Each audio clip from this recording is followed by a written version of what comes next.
উদাত্ত আহ্বান, মানুষ চাই, মানুষ চাই, মানুষ চাই, আর সব হয়ে যাবে। বীর্যবান, সম্পূর্ণ অকপট, তেজস্বী বিশ্বাসী যুবক প্রয়োজন। এই রকম 100 যুবক হলে সমগ্র জগতের ভাবস্রোত ফিরিয়ে দেওয়া যায়। এসো, মানুষ হও।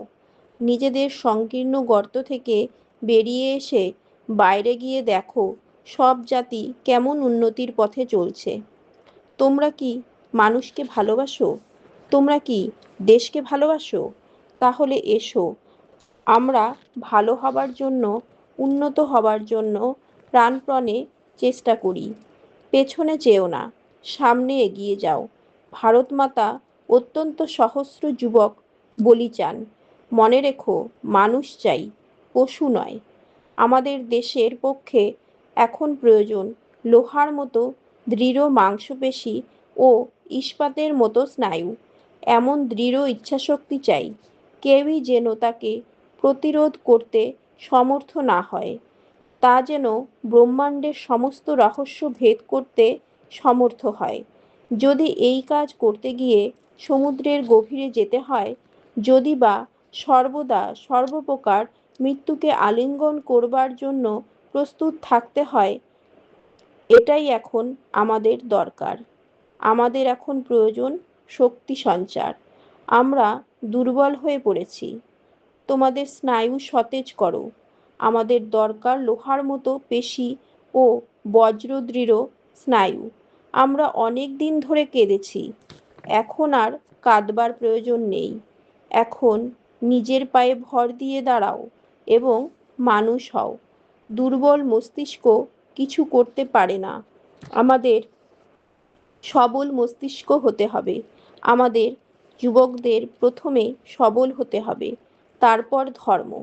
হে আমার যুবক বন্ধুরা, তোমরা সবল হও। তোমাদের কাছে এই আমার বক্তব্য। গীতা পাঠের চেয়ে ফুটবল খেললে তোমরা স্বর্গের আরও কাছে যাবে। ওঠো, জাগো। যতদিন না লক্ষ্যে পৌঁছচ্ছ, ততদিন নিশ্চিত থেকো না। ওঠো, আর একবার ওঠো। ত্যাগ ছাড়া কিছুই হতে পারে না।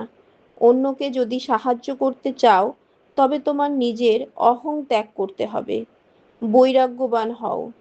তোমাদের এই ক্ষুদ্র জীবন বিসর্জন দিতে প্রস্তুত হও। ওঠো, জাগো। এই ক্ষুদ্র জীবন যদি যায়, ক্ষতি কি? সকলেই মরবে। সাধু অসাধু, ধনী দরিদ্র, সকলেই মরবে। শরীর কারো চিরকাল থাকবে না। অতএব ওঠো, জাগো এবং সম্পূর্ণ অকপট হও। কাজের সামান্য আরম্ভ দেখে ভয় পেও না। কাজ সামান্য থেকেই বড় হয়ে যায়। সাহস অবলম্বন করো। নেতা হতে যেও না, সেবা করো। নেতৃত্বের এই পাশব প্রবৃত্তি জীবন সমুদ্রে অনেক বড় বড় জাহাজ ডুবিয়েছে। এই বিষয়ে বিশেষ সতর্ক হও, অর্থাৎ মৃত্যুকে অবধি তুচ্ছ করে নিঃস্বার্থ হও এবং কাজ করো। এগিয়ে যাও। প্রভু আমাদের নেতা। পিছনে তাকিও না। কে পড়ল দেখতে যেও না। এগিয়ে যাও, সম্মুখে সম্মুখে।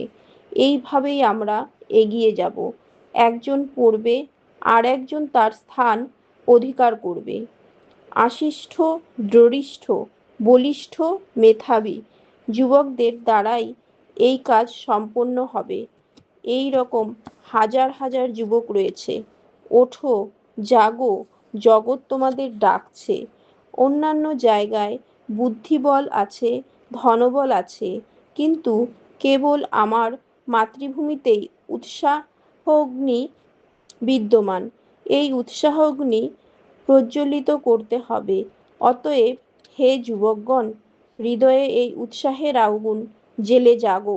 আমার মনে হয় দেশের জনসাধারণকে অবহেলা করাই আমাদের প্রবল জাতীয় পাপ এবং তাই আমাদের অবনতির অন্যতম কারণ।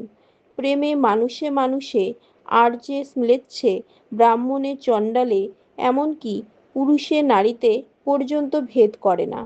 প্রেম সমগ্র বিশ্বকে আপনার গৃহসদৃশ করে নেয়। যেসব যুবক ভারতের নিম্ন শ্রেণীর উন্নয়নরূপ একমাত্র কর্তব্য মন প্রাণ নিয়োগ করতে পারে, তাদের মধ্যে কাজ করো, তাদেরকে জাগাও, সংঘবদ্ধ করো এবং এই ত্যাগমন্ত্রে দীক্ষিত করো। আমার পঠন আপনাদের ভালো লেগে থাকলে অবশ্যই একটা লাইক করবেন আর চাইলে চ্যানেলটিকে সাবস্ক্রাইব করতে পারেন। ধন্যবাদ।